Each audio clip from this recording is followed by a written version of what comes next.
Technology is not designed for older users. Hello, everyone, and welcome to the CyberWire's Hacking Humans podcast, where each week we look behind the social engineering scams, the phishing schemes, and the criminal exploits that are making headlines and taking a heavy toll on organizations around the world. I'm Dave Bittner from the CyberWire, and joining me is Joe Kerrigan from the Johns Hopkins University Information Security Institute. Hello, Joe. Hi, Dave. We got some good stories to share, and later in the show, my conversation with Ming Yang. She's the CEO of a company called Orchard, and she's looking to solve an interesting problem that I think a lot of us deal with these days, providing tech support for our parents. Interesting conversation later in the show. Be sure to stick around for that. So how do you train people to recognize and resist social engineering? Here are some things people think. Test them, and if they fall for a test scam, fire them. Or other people say, if someone flunks the test, shame them. Instead of Employee of the Month, it's Doofus of the Day. Or maybe you pass out a gift card to the one who gets the A+ for skepticism in the face of phishing. So how about it? What do you think? Carrots or sticks? What would you do? Later in the show, we'll hear what the experts at KnowBe4 have to say. They're the sponsors of this podcast. All right, Joe, let's dig into some stories here. I'm going to kick things off for us. We got a notice from the FBI that they are warning against deepfakes for social engineering. And this advisory from the FBI says that they are expecting that deepfakes are going to crank up in the next 12 to 18 months. And of course, deepfakes are the technology where you can make a video or a photo, most of it's video, where it looks like someone who it is not. The technology exists where you can basically swap out one person's face for the other person's face. There's one that was making the rounds in the past week or so with Tom Cruise that was very convincing.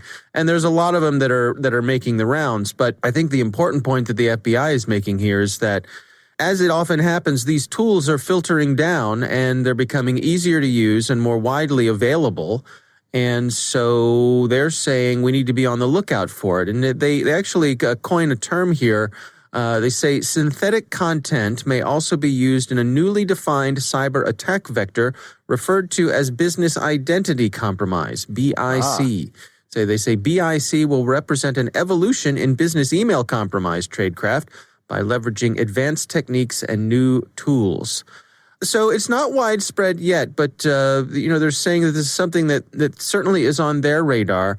This also reminded me of another story I saw in the past week or so. Actually, we talked about this over on the Grumpy Old Geeks podcast, and it was about a mom. She had a young daughter who was a high school cheerleader, and allegedly this mom used some of this deep fakes technology to whip up photographs and videos of some of her daughter's rivals on the cheerleading team, the cheerleading squad, and sent these fake photos of these other students in compromising positions, showing them drinking or smoking or other things they wouldn't want to be seen doing, and sending those fake pictures to the coaches of the cheerleading team to try to get those students kicked off the team so that her daughter would have an elevated position on the team, would have a better chance of being... to eliminate the competition, huh?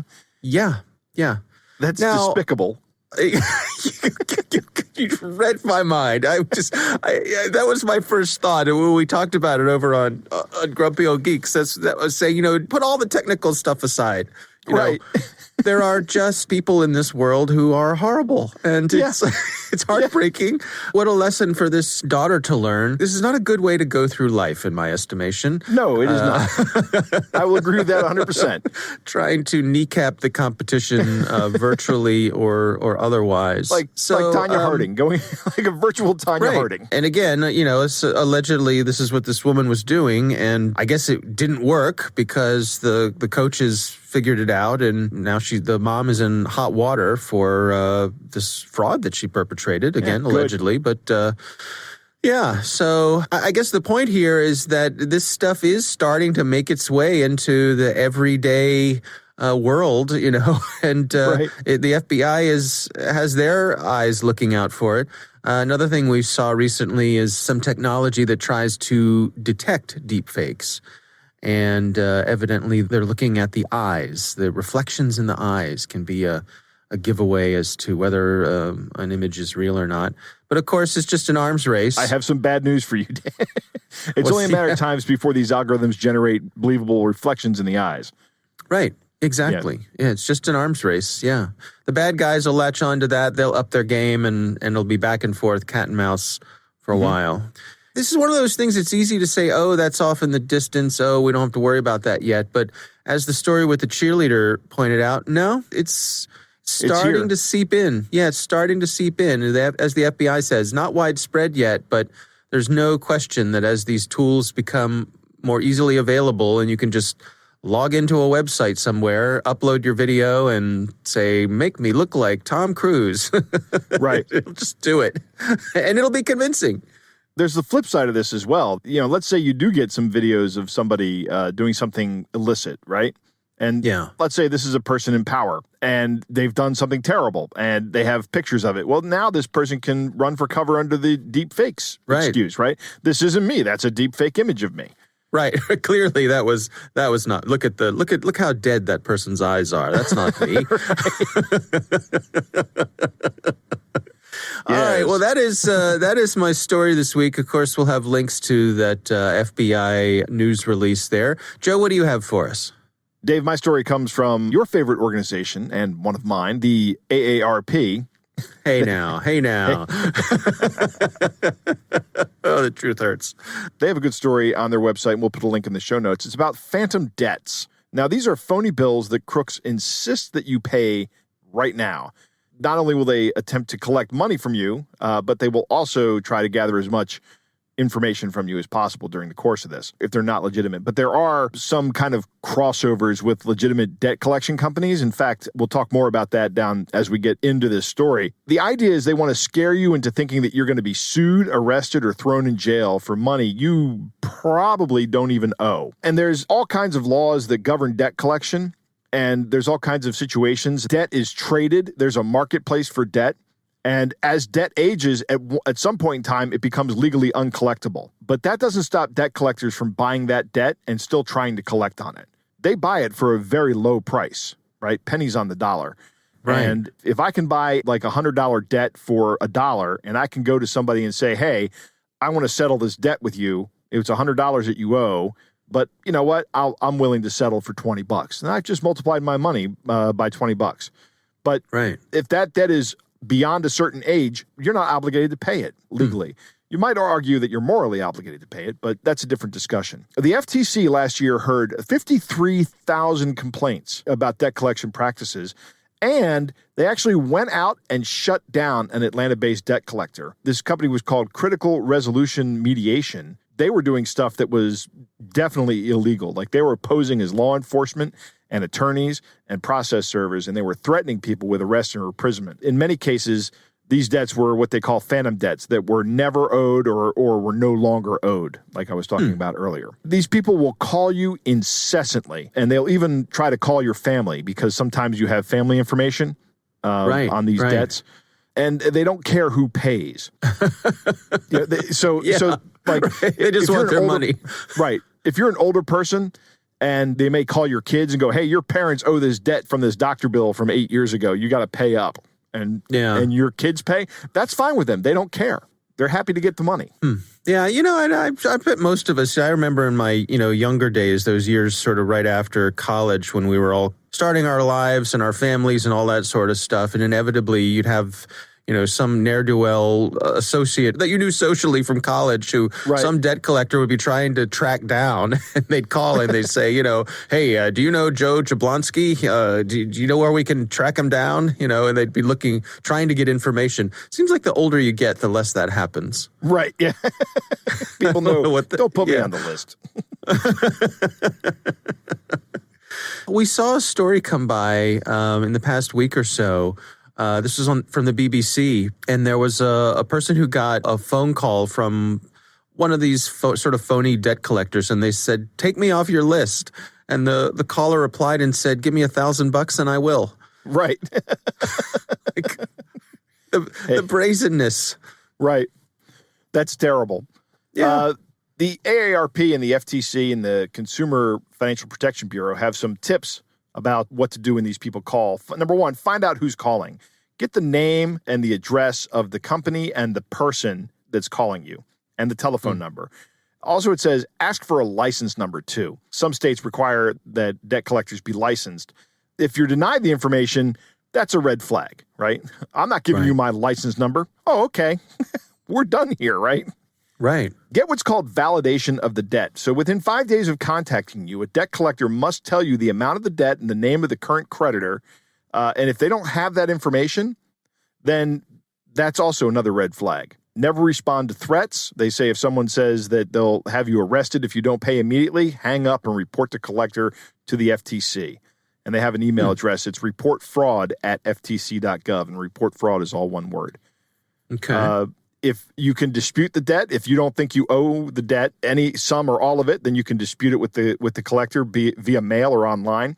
If you believe the calls are fraudulent, send a letter demanding that they stop. So if you get the information, the name and address, send them a letter, a cease and desist letter. And you can write one of those up yourself and say, I believe these calls are fraudulent. Please do not call me anymore. You've been notified. You may be able to renegotiate any debt that you do have, seeking a reduction in late fees or interest, or working out some kind of payment plan. If this is actually a debt that you do owe and you're obligated to pay, then they say if you're still having trouble, you can get help with a credit counseling service. One of the things they do note here is to beware of debt settlement companies that require you to pay some fee up front to renegotiate debt on your behalf.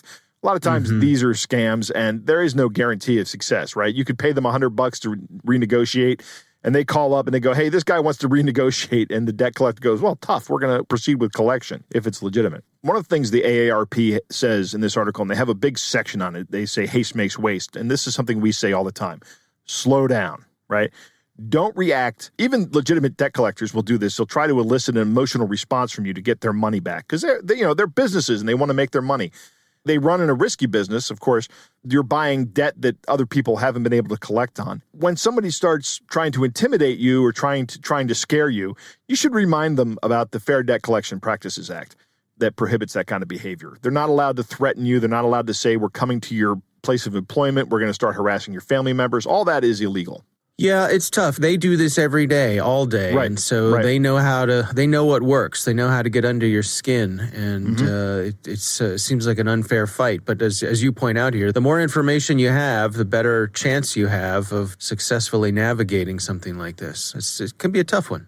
It is. All right. We will have links to that in our show notes as well. It is time to move on to our catch of the day. Dave, our catch of the day comes from a listener named Anthony. And Anthony writes, hey, Joe, hope all is well. He sent this to me on LinkedIn, by the way. I should say that. He said, I always enjoy the podcast. I want to share an email that I received that fits perfectly with your Hacking Humans podcast. I'll remove the personal information from the email, but the other personal information in the message is not mine. So there was some that matched up with his, but most of it wasn't. He says, enjoy and keep podcasting. So, Dave... All right. Well, this alleges to come from someone named Barbosa Salvatore, who's a senior investigator at Federal Crime of Investigation. Right. Which is not a thing, but we will proceed as if it is. And actually, their return address is federalcrimeofinvestigation@gmail.com. Seems legit, doesn't it? Right off the bat. I'm nervous. You've got my attention, Mr. Federal Crime of Mr. Barbosa. All right. Well, it goes like this. It says, hello. After receiving this email, we will issue a legal warrant on your name within the next couple of hours. So before you do anything, read this email very carefully and respond back early as possible. You are hereby notified that a lawsuit has been filed against you for 3 serious allegations. Speedy Cash is a client of ours, and we're going to be representing them in future legal proceedings. The charges with Speedy Cash pressed on you are violation of federal banking regulation, collateral check fraud, theft by deception. The affidavit states that X was monitored online using this email address, IP address, social security number, date of birth, driver's license. Address, your banking information and place of employment's information which are in order to solicit funds from a restitution which is owed and operated by the Speedy Cash, who owns and operates more than 350 online cash websites, web portals, and many of the sub-lenders are working with them. The funds were successfully transferred into your bank account utilizing an interstate EFT, which stands for Electronic Funds Transfer. Basically, all the payday loan companies and payday loan store in the state of Pennsylvania working under my client, which is Speedy Cash. When the creditor attempted to extract the funds back from your account as a repayment, at that time 6 EFTs were returned back, constituting worthless electronic checks. So, as of now, rather than chasing you for money, the creditor have simply decided to write this money as a loss, as well as declared to be stolen, and they press charges against you. Now the affidavit is taken by FDCPA law. That means Fair Debt Collection Practices Act under Section 9, Chapter 19. Now, this means just 2 things for you. 1. If you are on any state-supervised probation on payroll, then you will need to intimate the officer about this case. 2. If you have any prior convictions, including but not limited to worthless check, grand theft, or money laundering. So please be aware that they shall handle this case as a habitual offense, as your state is zero-tolerance state. It is also to inform you that the creditor has the rights and authorities to inform your employer about this case, and what will be the results and consequences comes once this case is downloaded and executed with the judgments against you is because you have kept your employer's name as a security and also as an additional security 2 more names were used. Finally, you have the right to hire an attorney. If you have one or if you cannot afford one, then one shall be appointed to you. But please make sure that you have someone to help you out regarding this case because once this case is downloaded and executed, the judgment's against you. And if you found guilty under the bench of jury, then you have to bear the court charges and penalty, and that amount is $8,310.27, including your bail charges, your attorney charges, and the due amount pending your name. Finally, your name and social security information would be reported to the 3 major credit bureaus of USA, such as Equifax, TransUnion, Experian. Ultimately, it would be affecting your FICO scores by 285 negative points, and your social security number would be blacklisted, and you would also never be eligible for all the government benefits and entities. According to the orders of the courthouse, the State Investigation Department officers will deliver all the legal documents to your current employer, and that can risk your current job. Once the judge opens your case for execution legally tomorrow, then these charges will be reflecting on your credit reports, because of which it will be very difficult for you to get a new job in future. Finally, I already said finally. Finally, part 2. This case is going to be downloaded in your state county court and your local county sheriff department Monday at 11 a.m. as per your state standard time. And after then, you will be forced to resolve the case legally by facing all the legal charges, problems, and spending money on your attorneys and fees, case execution charges, legal penalties, bail charges, paper development charges on top of the due amount that you owe from your creditor, that is $989.55. If you are willing to settle it out of court, you can surely respond positively today itself. We can only accept your full payment today. Also, there is no negotiation and there are no payment plans available as the issue at hand is extremely time sensitive, so kindly respond to this email to resolve this matter. If you have any doubts about the credibility of this email, please refer to the terms and conditions under the breach of contract via the online application filed up by you. Sincerely, Barbosa Salvatore, Senior Investigator at Federal Crime of Investigation. Whew. So much going on here, Dave. This is such a great sample. First off, there is a phone number in here, and I asked Anthony if he called the phone number. He did call them, and some guy with a Russian accent called him back and addressed him only as a criminal, right? So they're following up with this. But Anthony, of course, hung up. He realized he's a security professional. He was like, no, this is a scam. And they cite the Fair Debt Collection Practices Act, which we were talking about earlier, which states that it is illegal to notify people's employers or harass people via their employer about this. But they say that's what we're going to do. It's so obvious from the grammar that's bad. One of my favorite things is it says if you are on state supervised probation, and it says on, but it probably should have said or payroll, right? Like PAYR, like you're on the payroll, but it's actually parole. Right? Google Translate error. Right. Exactly. I don't even know if that's Google Translate, because I think Google Translate would have translated parole properly and wouldn't have translated it to payroll. And there are no payment planes. This looks like it was translated by hand by somebody who is not a native English speaker, I think. They're trying to be very scary, but they haven't really done a good job here. It's like they're throwing everything at the wall to see what sticks. There's just a little bit of, there's something for everyone in this scam. Yep, absolutely. Yeah. Thank you, Anthony, for sending this in. I appreciate it. That was a good one for sure. And that is our catch of the day.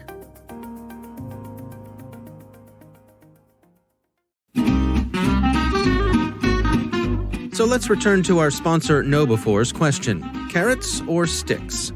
Stu Showerman, KnowBefore's CEO, is definitely a carrot man.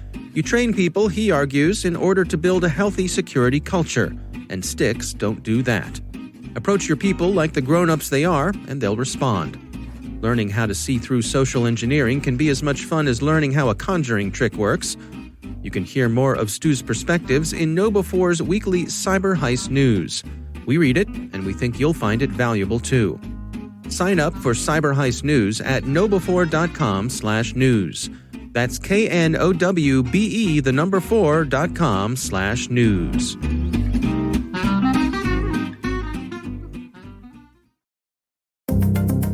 All right, Joe, I recently had the pleasure of speaking with Ming Yang. She is the CEO of an organization called Orchard, and they are focused on providing tech support to parents. I think this is a useful service. Here's my conversation with Ming Yang. It's one of those problems that we've ignored for the longest time, that everyone knows the kind of digital literacy in the older population is a huge problem, but we never experienced the pain point that much that people are willing to step up and say, hey, I think this is something that needs to be solved. And with COVID, I think that really highlights how big of a problem this is, that people are now literally can't attend family celebrations just because they don't know how to use technology. And even, being able to go and do tech support, for my folks is harder to do because you have those safety issues in mind. You want to limit the amount of interaction just to try to keep everybody safe. Exactly. I think there's also the element of helping family is always more stressful than helping someone else.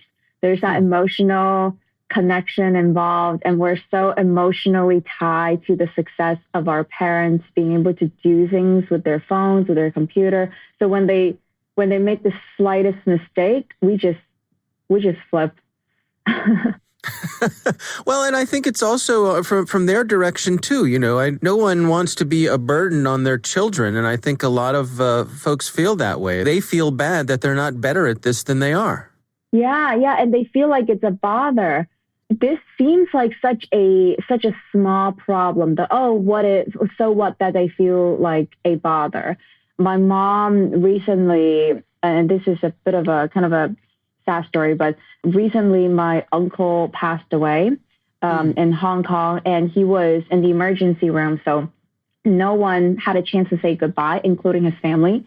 And my mom and him had always had a special bond, but they haven't seen each other in probably 15 years. And they actually have not been spoken to each other in the past 10 years, actually, before he suddenly now passed away. And when she and I were talking about, how is everything? How is she feeling about everything? I asked her, why didn't you ever talk to him? Why didn't you ever just, call him on WhatsApp?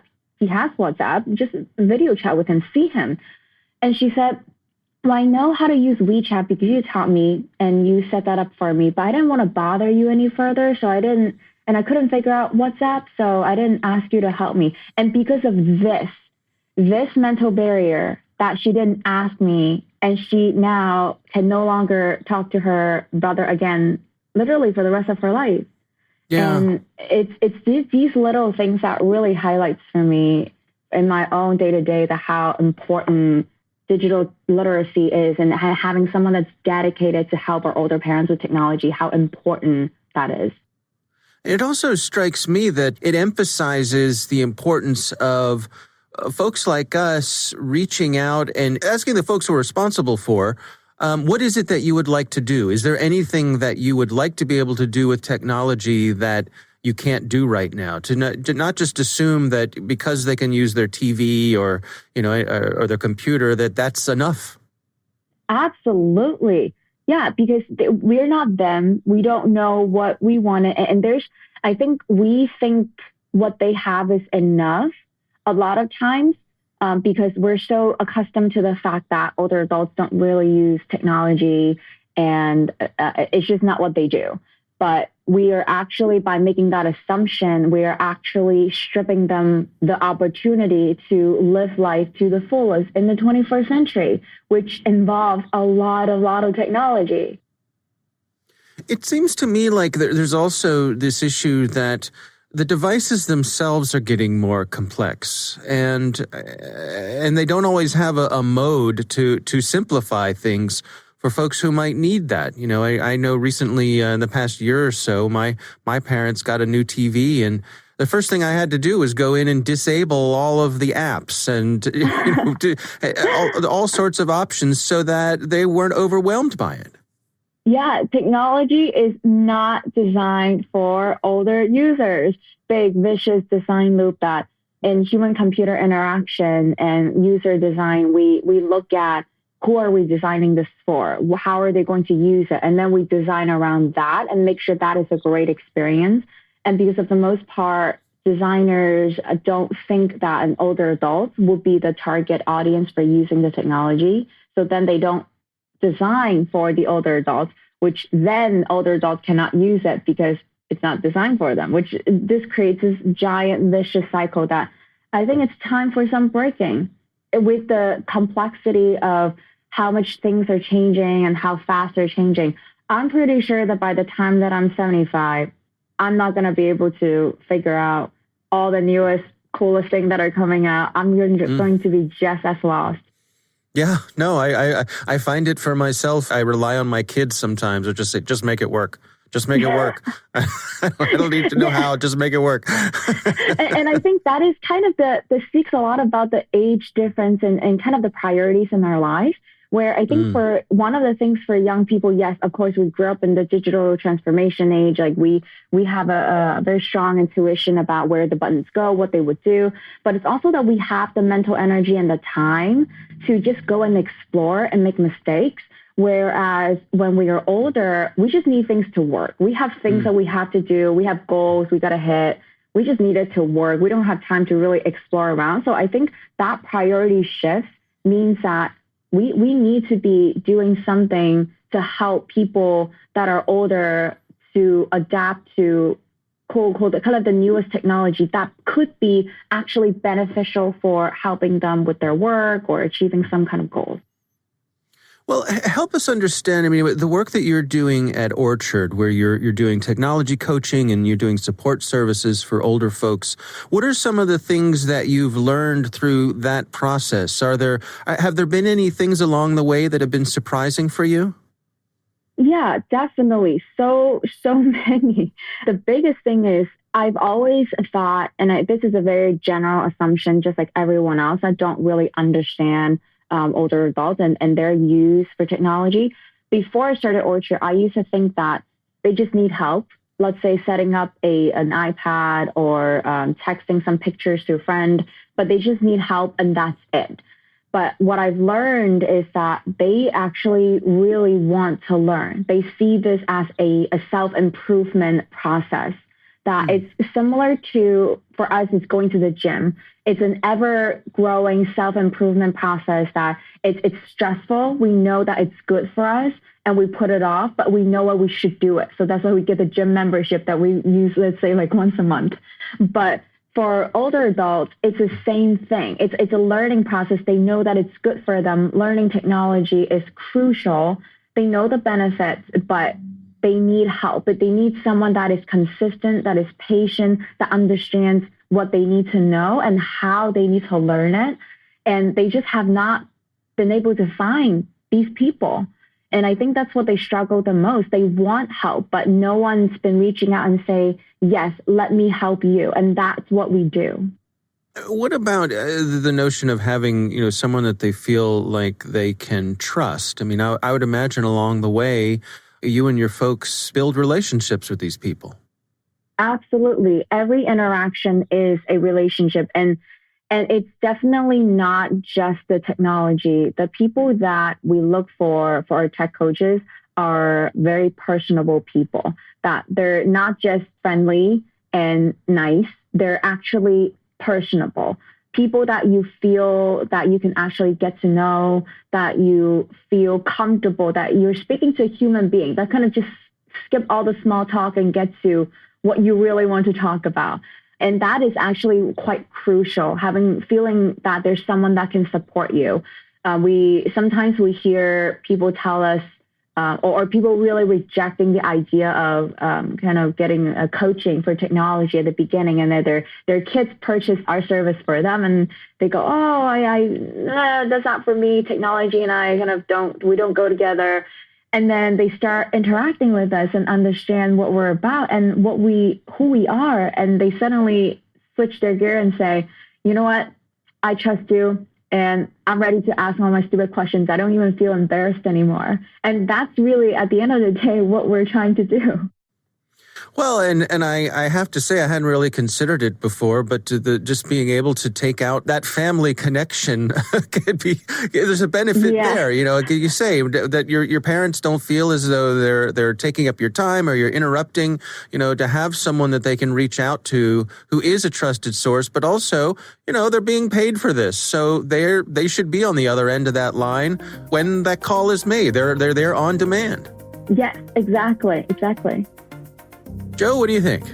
I like that interview. I'm glad to see that Ming is doing this. It's a service that is out there, it is required, and I think that she's going to do very well with this. She is 100% correct about the difficulty of providing tech support to our parents. I love how she says when our parents make a single mistake, we flip out. We flip. Yeah. It's very difficult to do that with our parents or our in-laws because, especially when you're doing over-the-phone tech support, it frustrates me to no end, but we still do it. Ming's story about her mom and her uncle is heartbreaking, though. I hated to hear that, and it was sad. I feel for her, and I understand how she feels about this as well. You know, she feels like she could have done more, and it sounds like that is what started this and what maybe inspired her to start this company. I agree with you, Dave, that things come with way too much functionality, particularly for older users. But your TV example is something that just burns me up. I cannot find a TV that is just a TV anymore. Right. Now, I've heard that you can go out and buy a hospitality TV. Industrial displays. So, you know, the displays kind of like, you know, the menuing system at a McDonald's, you know, those kinds of things. Those exist, but they cost a premium. I like what she says. Learning technology is a mental exercise and people want to learn. That is probably true of a lot of older people. They want to learn. I don't have a problem in acquiring the skills to use new technology, although I will say I haven't bothered learning how to use Snapchat yet. Right. Beyond sending a picture to somebody or sending a text. With her company, when she starts talking, I think, why didn't I think of this? You know, this would have been a great business opportunity for me. But then she kind of lays this out, and her instructors have to be friendly, nice, and most importantly, personable. And I am none of those things. So it's not really a good business model for me. Yeah, good to know your limitations, Joe. Right, exactly. So I hope that Ming is very successful with this. One of the things that is absolutely true is that when she removes the family barrier and changes that dynamic to this is something I pay for, I think people are going to use that more frequently. Going back to her story with her mom and her uncle, her mom didn't want to bother her with asking how to use this service. But if her mom would have had a service like this that she paid for, she would have called those people and go, how do I get on WhatsApp and talk to my brother in Hong Kong? Yeah. No, I love the idea of it, you know, and Me too. I can't say that I've used it personally, so, you know, I can't go so far as to endorse it or anything, but just the concept itself, I think she's absolutely right here that removing yourself from this, having someone who's not a family member, I think is a win-win for everybody involved. So if it's the kind of thing you can afford, boy, what a luxury to have. Like I said, this could be a good thing for everybody, for the folks who are getting the help. They're not going to feel guilty. They're not going to feel like they're being a burden. You know, you're not going to get frustrated because, you know, you get called all times of the day because because they can't log into the Safari or, you know, or whatever, right? They can't use the Snapchat, Dave. That's right. Yeah, that's it. That's it. All right. Well, again, our thanks to Ming Yang for joining us. The company name is Orchard, and we appreciate her taking the time for us.